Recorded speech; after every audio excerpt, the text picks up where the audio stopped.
Mahasiswa 2. Kebetulan saat ini saya diminta HRD untuk membantu dalam training sexual ini. Kebetulan juga saya sudah mengikuti servis sexual ini juga sebanyak 2 kali, jadi dirasa HRD saya bisa bantu. Intinya pelayanan prima dalam bisnis. Pelayanan prima dapat menjadi pembeda utama dalam persaingan bisnis. Pelanggan yang puas cenderung merekomendasikan bisnis Anda kepada orang lain, membangun reputasi positif dan meningkatkan penjualan. Jadi pada saat dengan konsumen itu kita harus berbaik hati dengan cara mengurus berkas. Salah satu contohnya seperti itu. Itu diharapkan menjadi tanggung jawab sales in-house sepenuhnya, dibantu dengan kita. Itu kita sudah menjalankan tugas kita, tapi ya dia merasa senang lah seperti itu. Gitu. Selanjutnya ada membangun reputasi.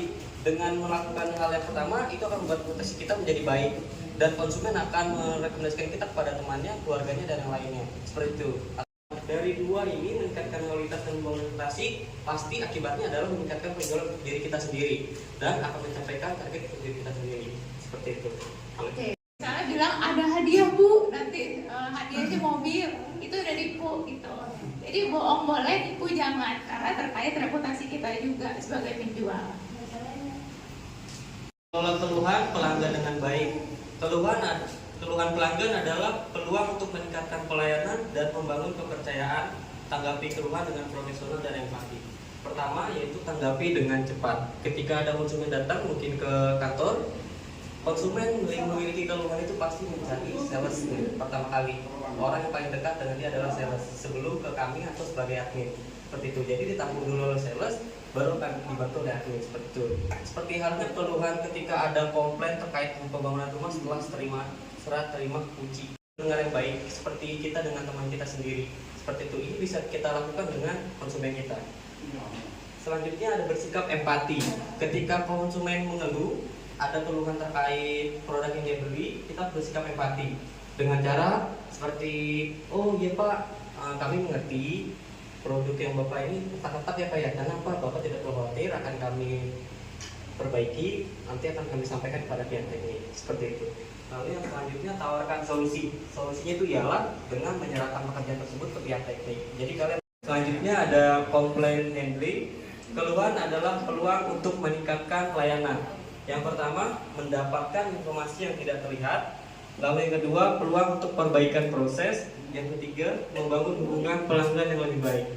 Selanjutnya ada mengurangi pelanggan yang berpindah. Ibu boleh bantu jelaskan? Ya. Ini intinya gini, kalau misalnya ada customer yang komplain, itu jangan ngerasa bete karena kita dikomplain.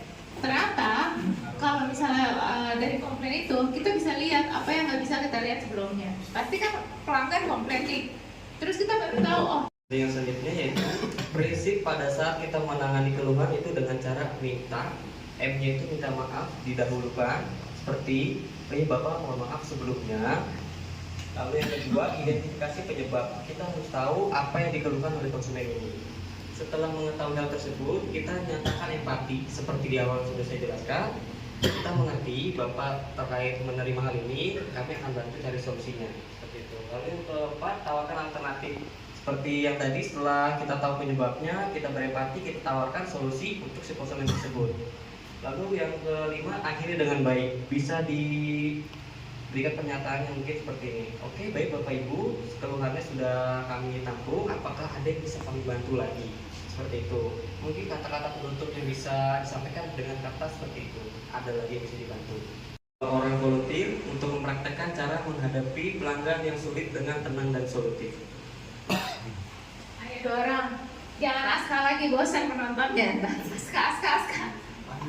Gini deh, karena Aska dari tadi udah maju terus, Aska punya privilege untuk menunjuk dua temannya.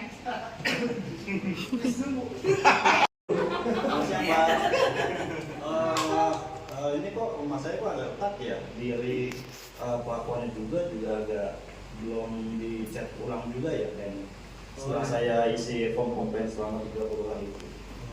Ya nanti saya tanyakan kembali ya Pak ya kepada pihak tekniknya. Di sini kita bisa mengukur kepuasan pelanggan terhadap pelayanan kita dengan cara survei. Untuk surveinya sendiri itu HRD memiliki form Google Form bisa dikirimkan nanti ke konsumen, mungkin terkait pelayanan terhadap sales, terhadap admin, atau mungkin nanti terhadap inventaris pada saat akan. Lalu kita bisa lihat ulasan online. Ulasan online ini bisa kita lihat di Google Maps seperti itu. Biasanya kan konsumen ketika bangga terhadap pelayanan kita, biasanya dia merekomendasikan melalui Google Maps tersebut, ataupun ketika kecewa dia pasti melakukan hal tersebut di Google Maps seperti itu. Lalu yang ketiga, kita analisis data penjualan dan perilaku pelanggan untuk mengidentifikasi tren seperti itu. Nah, namanya soal Untuk kasus adalah McDonald ya.